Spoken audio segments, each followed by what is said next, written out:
देश में मैं हूं आपके साथ अमित शर्मा। मध्य प्रदेश विधानसभा का सत्र जारी है। सत्र के 10वें दिन भी काफी हो हंगामा हुआ। विपक्ष के साथी जहां सदन के बाहर कुंभकर्णी नींद में सोते दिखे, वहीं सरकार को जगाने की कोशिश इसे बताया गया। विपक्षी कांग्रेस ने कहा कि सरकार लगातार जीरो टॉलरेंस की बात तो करती है, लेकिन प्रदेश में भ्रष्टाचार मुक्त कहां है, ये भी सरकार को बताना चाहिए।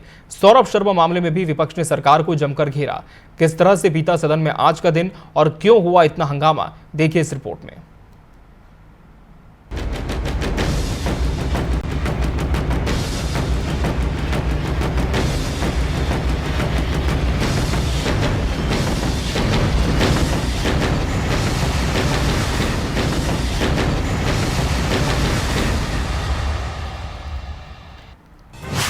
सदन में कौन कौन से मुद्दे रहे हावी, विपक्ष के आरोप और सत्ता पक्ष की सफाई, किसमें है कितना सच, क्या परिवहन घोटाला सियासी रंग में उलझकर रह जाएगा।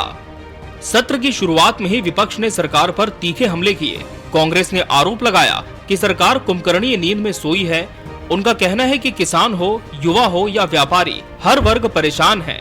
नेता प्रतिपक्ष उमंग सिंघार ने सदन के बाहर भी धरना देकर विरोध जताया। वहीं सत्ता पक्ष ने इन आरोपों को राजनीति करार दिया। बीजेपी ने कहा कि विपक्ष बिना तथ्यों के हंगामा कर रहा है और सदन की मर्यादा को तार-तार कर रहा है। प्रदेश में घोटाले हो रहे, नर्सिंग का घोटाला, परिवहन का घोटाला, पटवारी घोटाला, शिक्षकों की भर्ती नहीं हो रही, संविदा शिक्षक परेशान, नल जल घोटाला, कई घोटाले हैं। और लेकिन सरकार अपने भ्रष्ट मंत्रियों के खिलाफ कोई कार्रवाई नहीं कर। हम कांग्रेस पार्टी जनता के पैसे का इसे भ्रष्टाचार नहीं होने देंगे। आम युवाओं की लड़ाई लड़ रही, किसान की लड़ाई लड़ रही, तो निश्चित तौर से उसी कड़ी के अंदर आज हमने कुंभकर्ण के रूप में सरकार को बताया कि सरकार जागो। आप नहीं जागेंगे तो कैसे होगा। ये देख लिए कि सरकार किस प्रकार से स्थिति में है। जागो सरकार, जागो सरकार, जागो। पर हम देख रहे हैं इस बजट सत्र में कांग्रेस ने केवल हंगामा मचाकर सदन के बाहर केवल फोटो खिंचाने के लिए कभी मुंह पर काले कपड़ा बांधना, कभी गले में सांप लटका देना, इससे राजनीति नहीं चलती। राजनीति मुद्दों पर चलती है। आप फैक्ट लाइए, फिगर लाइए, उसके साथ बात करिए। सरकार हर तरह की बहस के लिए तैयार है। परिवहन घोटाले का मुद्दा सत्र में सबसे ज्यादा गरमाया। विपक्ष ने इस घोटाले की सीबीआई जांच की मांग उठाई और सरकार पर घोटाले को दबाने का आरोप लगाया। वहीं परिवहन मंत्री राव उदय प्रताप सिंह ने इन आरोपों को सिरे से खारिज किया। उनका कहना है कि सक्षम एजेंसियां जांच कर रही हैं और सरकार किसी भी जांच से डरती नहीं है। राष्ट्रीय स्तर की हमारी जो इंडिपेंडेंट एजेंसी जब जांच कर रही, मुझे लगता है कि जब तक उनका जांच प्रतिवेदन सरकार के समक्ष नहीं आता, तब तक अन्य और किसी जांच एजेंसी की आवश्यकता नहीं है। इसलिए हमने उनसे आग्रह किया है कि जो पहले से जांच हो रही है, कम से कम उसके परिणाम तो आ जाने दो। परिणाम के पहले आप कैसे कह सकते हो कि किस पर आरोप लगाना है, किस पर नहीं लगाना। सरकार पर हमलावर विपक्ष ने सदन की कार्यवाही का बहिष्कार कर दिया। विपक्ष का आरोप था कि सरकार सीबीआई जांच से बच रही है और घोटाले की लीपापोती कर रही है। इस पर पर्यटन मंत्री धर्मेंद्र लोधी और कृषि मंत्री इंदर सिंह कंसाना ने विपक्ष पर पलटवार किया। कहा कि सरकार जनता के प्रति जवाबदेह है और किसी भी मुद्दे पर पारदर्शिता बरतेगी ही। देखिए, सरकार कुंभकर्णी नींद में नहीं सो रही है। ये विपक्ष के लोग कुंभकर्णी नींद में सो रहे हैं। इनको मालूम ही नहीं है कि चल क्या रहा है। इतना अच्छा बजट आया है, सारे वर्गों को साथ में लेकर साधने वाला बजट आया है, ये इनको पच नहीं रहा है। और मुझे लगता है कि विपक्ष को लगातार जनता आईना दिखाने का काम भी कर रही है। तो कहीं ना कहीं विपक्ष को अपना चिंतन मंथन करना चाहिए। अगर वो अपना चिंतन मंथन करेंगे तो निश्चित रूप से उनका भला होगा, क्योंकि कहा गया है कि बुरा जो देखन में चला, बुरा न मिले या कोई, और मन जो खोजा आपना, तो मुझसे बुरा ना कोई। तो विपक्ष को चिंतन मंथन करना चाहिए। सरकार सोची तो इतने बम्पर मेजॉरिटी के साथ सरकार थोड़ी बनती है।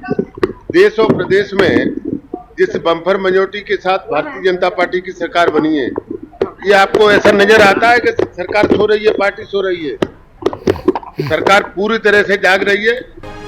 तो सवाल वही है, क्या विपक्ष के आरोपों में दम है या फिर सत्ता पक्ष की सफाई सटीक है? परिवहन घोटाले की जांच क्या राजनीतिक रस्साकशी में उलझ कर रह जाएगी या फिर असली दोषियों तक पहुंचेगी? जनता तय करेगी कि कौन असली मुद्दों की बात कर रहा है और कौन महज सियासत में मशगूल है। Bureau report, TV 24 news.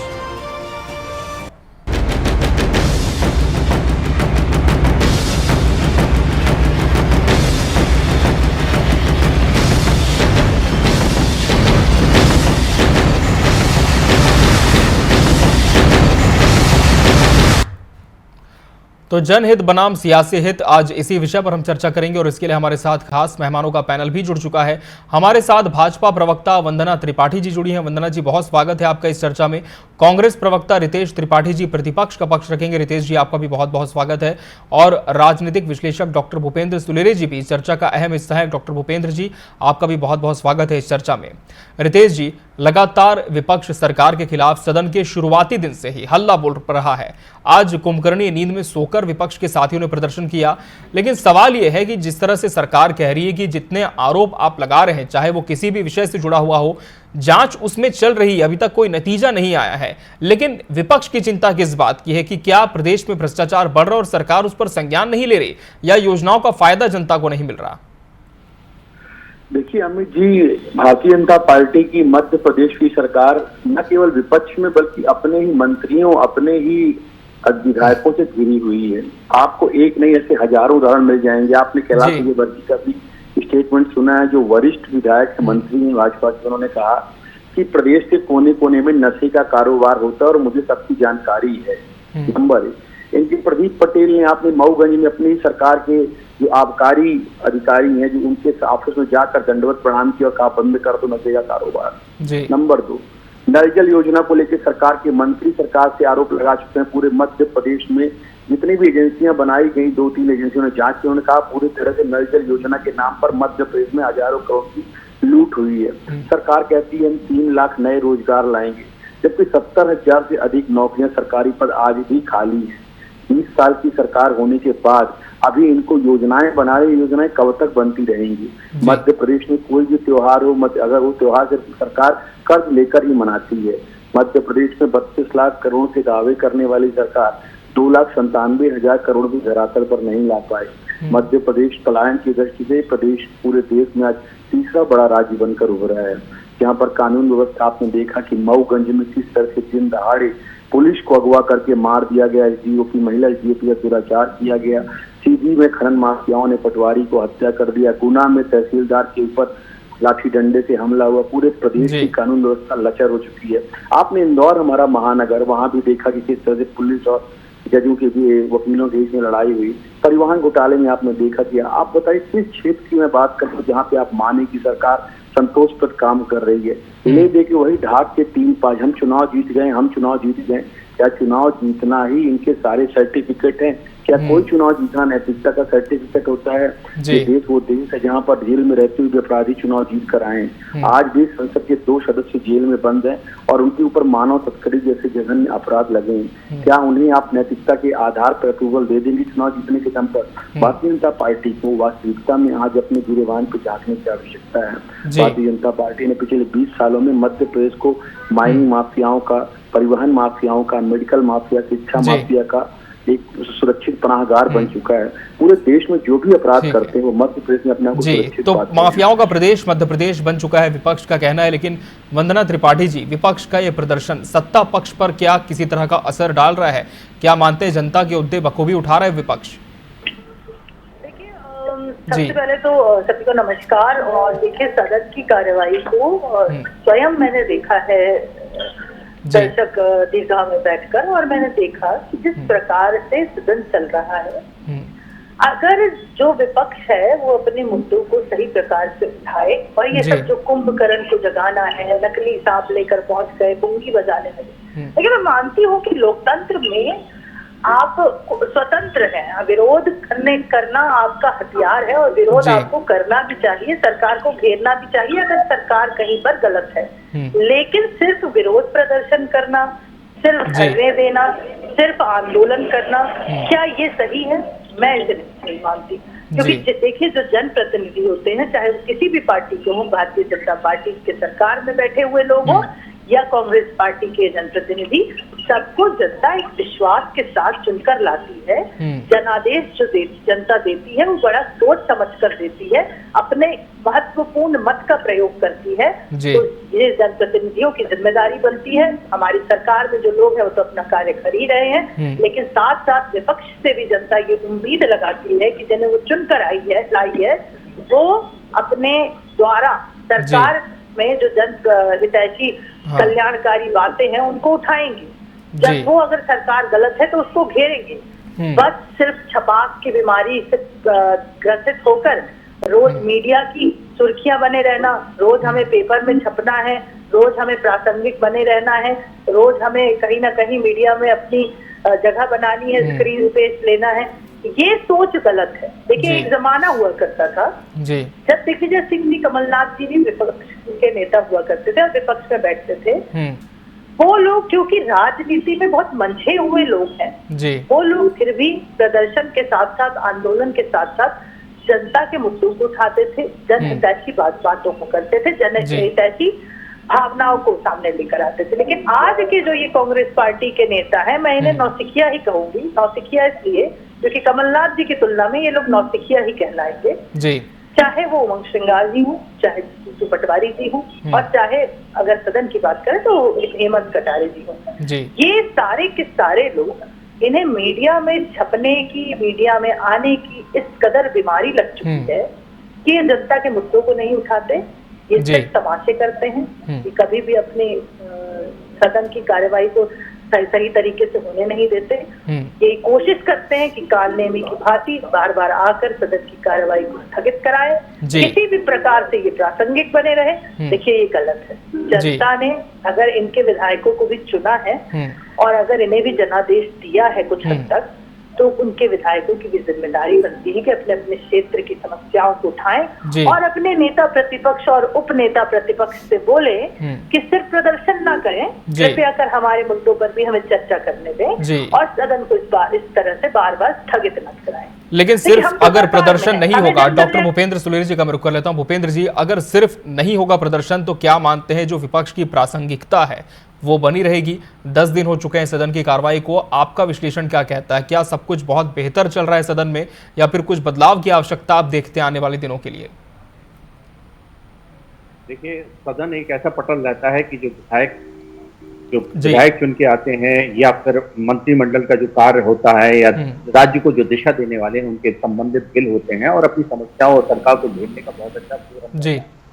और जिस देश सोशल मीडिया का जमाना है इस समय, हर जनता ये चाहती है, राज्य की जनता भी अपने प्रतिनिधि को देखना चाहती है और राज्य के जो निर्णय हैं देश के हित में या प्रदेश के हित में वो देखना चाहती है। ये बड़ी चर्चा का विषय रहता है। लेकिन जहां से अभी राजनीति हम देख रहे हैं, चाहे आप उससे पहले की देखें, जब से 2003 के बाद जब से बीजेपी कायद है, अगर 2018 का छोड़ दें कांग्रेस का कार्यकाल के अलावा, और उससे पहले भी देखें तो लंबे लंबे सत्र चले हैं और उसके बाद वो स्थगित हो पड़े और उनका विरोध होता रहा, विपक्ष लगातार करते हुए।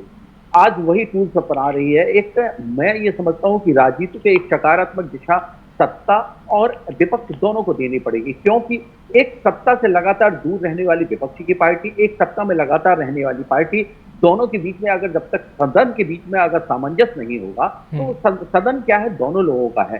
सदन एक तरफा नहीं चल सकता जब तक क्रिया नहीं की जाए। अगर सामंजस्य नहीं होगा तो उसमें उस सदन को चलाना बिल्कुल दुर्भर होगा। निश्चित रूप से ये बात कही गई कि कुछ नेता होते थे जो सदन के प्रति बड़े संवेदनशील होते थे और जो ये माना करते थे कि सदन चलना चाहिए और सदन में हमारी बात को रखा जाना चाहिए, और विपक्ष में को घेरते थे और सत्ता पक्ष को भी घेरते थे, चाहे वो सत्ता में रहे चाहे वो विपक्ष में रहे। ये एक परंपरा थी पुराने नेताओं में। लेकिन आज के समय में क्या है कि वो धुरंधर नेता कम बचे हैं जो लगभग 13-13, 14-14 बार चुन के आते थे अपनी विधानसभाओं से, और उन्होंने लगभग 3-3, 4-4 पीढ़ियां देखी हैं राजनीति की, और इस तरह से एक राजनीति का एक जो ट्रांसफॉर्मेशन होता था वो होता था। आज निश्चित रूप से विचारों की एक सत्ता की दौड़ में एक राजनीति हो गई है, जिसके कारण ये मुख्य विषय बन जाते हैं। बात तो सब लोग करते हैं। आज कहते हैं, मैं प्रवक्ता को सुन रहा था रितेश जी को, रितेश जी बड़े अच्छी बिंदु रख रहे थे और लगातार उनका ऑब्जर्वेशन अच्छा था, और बीजेपी के प्रवक्ता ने भी बोला कि विपक्ष को देखना चाहिए, ये सब चीजें। लेकिन ये सिर्फ एक शाब्दिक रूप से रह जाती हैं, चाहे चर्चा का विषय बन जाती हैं, लेकिन हम सदन में या उसको एक प्रक्रिया में देखते हैं वो लागू नहीं होती है। ये जो एक मन का जो जिसको कह सकते हैं एक तालमेल नहीं है, वो एक तालमेल का अभाव है, इसके कारण ये सदन नहीं चल पा रहा है। लेकिन निश्चित रूप से सत्ता और विपक्ष दोनों बीच में सामंजस्य होना चाहिए, और सामंजस्य के बिना तो देखिए कुछ भी नहीं संभव नहीं है। और मैंने पुराने भी देखा है कि लगातार विपक्ष में बीजेपी रहती थी और कांग्रेस लगातार सत्ता में रहती थी, लेकिन सामंजस्य था उस समय नेताओं की एक सामंजस्य, एक मन में एक दूसरे के प्रति सदन में भले एक दूसरे सदन के नेता रहे हो, लेकिन बाहर वो एक व्यक्तित्व के रूप में मिलते थे और एक अपने पारिवारिक मेल जोल रहता था। लेकिन जो राजनीति की प्रतिद्वंदता बढ़ गई है, जो वैचारिक प्रतिद्वंदता बढ़ गई है, और जिस तरह से क्यों रिएक्शन आ रहे हैं, जिस तरह से देखिए ध्रुवीकरण हो रहा है, उसका एक परिणाम राजनीति में भी दिख रहा है, जो मतदाताओं में भी दिख रहा है, वो राजनीति के लोगों में भी दिख रहा है। ये बात अछूती नहीं रह सकती कि ये परिवर्तन सिर्फ समाज के और लोगों में दिखे और राजनीति के राजनेताओं में न दिखे। तो ये एक कारण है, मैं तो ये मानता हूँ। यही देखिए आप जब 18 में कांग्रेस आई थी और वही दल लोग आज बीजेपी में चले गए, और बीजेपी जाने के बाद वही उनका सामंजस्य नहीं रह पाया। तो देखिए ये एक विचारधारा का एक होता है, और संगठनात्मक भी एक प्रभाव रहता है। संगठन को भी ये चीज रखना चाहिए कि सदन को चलने देना चाहिए, चाहे वो सत्ता पक्ष हो चाहे विपक्ष पक्ष हो। तो जिस तरह से देखिए सत्ता पक्ष की ज्यादा जिम्मेदारी होती है, क्योंकि वो सदन के प्रति। लेकिन अब देखें, अब लगभग 10 दिन समाप्त हो चुके हैं, लगभग 7 बैठ एक हफ्ता हो चुका है छुट्टियां मिला के, और ये 24 तक कब तक चलना है, आगे के देखिए क्या। बिल्कुल, और सत्ता पक्ष तो ये भी कह रहा है बार बार कि अगर विपक्ष के साथी चाहते हैं तो हर मुद्दे पर चर्चा के लिए तैयार है। लेकिन रितेश जी, कांग्रेस के ही विधायक वॉकआउट कर जाते हैं नारेबाजी करते हुए, तो क्या ये आरोप सही माने जाए कि साथी चर्चा से भाग रहे हैं, और क्या सिर्फ सुर्खियां बटोरने के लिए प्रदर्शन है कांग्रेस का? सुर्खियां तो सरकार बटोर रही है भाई। मैंने आपको अभी गिनाया शर्मा जी की प्रदेश में 6 इन्वेस्टर्स मीट अभी साल करवाए गए, और प्रदेश के लगभग 100 करोड़ से ज्यादा पैसे इन्वेस्टर्स मीट के नाम पर, मात्र नौटंकी के नाम पर कहा जाए, सरकार ये सुर्खियां नहीं बटोर रही है। सरकार के मंत्री आए दिन बड़े बड़े बयान करते हैं, हम ये करेंगे, हम वो करेंगे, इस योजना में ये करेंगे, उस योजना में वो करेंगे, पर मध्य प्रदेश लगातार घोटालों का शहर बनता जा रहा, भ्रष्टाचार का शहर बनता। क्या ये सुर्खियां नहीं है? सरकार के मंत्री और संतरी, आप देखिए सरकार के मंत्रियों की विधायक बच्चों की शादियां हुई हैं तो हजार करोड़ रुपए फेंके गए हैं। क्या ये सुर्खियां नहीं है? तो कुल मिलाकर चाहे शिवराज सिंह चौहान रहे हो चाहे मोहन यादव जी, अभी मोहन यादव जी ने कहा जहां जहां भगवान कृष्ण के कदम पड़े हैं वहां वहां उसको तीर्थ स्थान बना डालेंगे। मैं पूछता हूँ, लोगों के रहने के लिए आप उनके घरों को एक तरफ से एक शमशान घाट बना डाला है लोगों की जिंदगी को, और आप कहते हैं श्री कृष्ण के जहाँ कदम पड़े। आप बजट कहाँ से लाओगे? कर्जे में हर दिन आपकी सरकार कर्जा लेती है, हम हर महीने 1000 करोड़ कर्जा भरते हैं। पिछले 6-12 महीनों में मोहन सरकार ने 60 करोड़ का कर्ज लिया है, और ये तरह तरह की सिगुफेबाजी करते हैं। अरे सरकार सदन पटल पर जारी करे, इस बात को पटल पर रखे, श्वेत पत्र जारी करे कि हमने ये कार्य करके दिए हैं। हर बात पे सरकार झूठ बोलती है। 1500 से ज्यादा योजनाएं मध्य प्रदेश की धरती पर हैं कि आज तक उनको क्रियान्वयन नहीं हो पाया है। और दूसरी तरफ मोहन यादव जी आए दिन कोई न कोई नया सिगुफा छोड़ते हैं, महिलाओं के लिए करेंगे, बच्चियों के लिए करेंगे, किसानों के लिए 2700 धान में दिया नहीं, गेहूं में 3200 धान में दिया नहीं, महिलाओं को 3000 दिया नहीं, कोई भी वादा पूरा सरकार करती नहीं है। अरे ये सरकार पूरी तरह से कर्ज, करप्शन और क्राइम की सरकार है, नौटंकी और झूठ बोलने वालों की सरकार है। ये सरकार जो सांप हम दिखा रहे हैं, तो सरकार ने सांप बन के मध्य प्रदेश की जनता को डसने का काम किया। जवाब दीजिए वंदना जी, क्या मध्य प्रदेश की जनता को डसा है बीजेपी ने? वंदना जी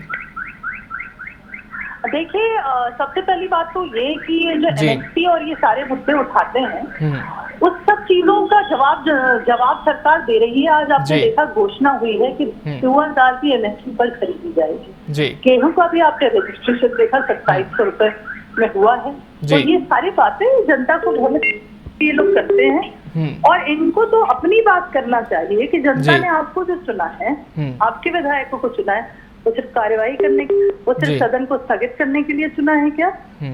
क्या आप लोग प्रश्न नहीं उठाएंगे? क्या आप जनता के कल्याण के लिए कार्य नहीं करेंगे जो सरकार का कार्य है? आप अपने क्षेत्र के मुद्दों को नहीं उठाएंगे? आप बस बार बार सदन पे हंगामा, हाय हाय यही करेंगे? इसीलिए जनता ने आपको चुना है। मैं मानती हूँ आप विपक्ष में हैं, जी फिर भी जनहितैषी कार्य करने के लिए पक्ष विपक्ष की से कोई अंतर नहीं आता। जिस जनप्रतिनिधि को विपक्ष में भी अगर जनता चुनकर लाती है, इसका मतलब वो अपने क्षेत्र में कार्य कर रहा है, और अगर जनता उसको चुनकर ला रही तो जनता अपना अति विश्वास उस पर दिखा रही है कि जो सरकार में है उन्हें ना चुनकर आप विपक्ष में है तो भी आपको चुन रही है। तो आपकी तो जिम्मेदारी दोगुना होती है। हम तो सरकार में हैं, जनहित के कार्य भी कर रहे हैं, जन कल्याणकारी योजनाएं भी ला रहे हैं, एमएसपी पर धाने भी खरीद रहे हैं, महिलाओं के सशक्तिकरण के लिए लखपति दीदी, ड्रोन दीदी में बढ़ोतरी कर रहे हैं, लाडली बहना की भी राशि दे रहे हैं, विभागों में भी हमने उनके लिए बजट दिया हुआ है, हर चीज पर हम कार्य कर रहे हैं। आप क्या कर रहे हैं? आप जो ये तमाशा कर रहे हैं, 9 दिन का सदन है उसको स्थगित करवा दे रहे हैं, उसकी कार्यवाही को भंग कर रहे हैं, इससे जनता में क्या मैसेज जाता है? आपके पास मात्र सदन का पटल होता है अपनी बात रखने के लिए, उसका भी सही तरीके से प्रोडक्टिव। रितेश जी, ये बात तो लगातार देखी जा रही है कि सदन के बाहर ज्यादा विपक्ष अपने प्रदर्शन को लेकर चर्चा में, लेकिन सदन के अंदर क्या? जैसा कि वंदना जी भी कह रही कि आपके जो क्षेत्रीय विधायकों के मुद्दे हैं, क्या मानते हैं कि प्रदेश के मुद्दों के ऊपर वो ज्यादा हावी हो गए? जी रितेश जी।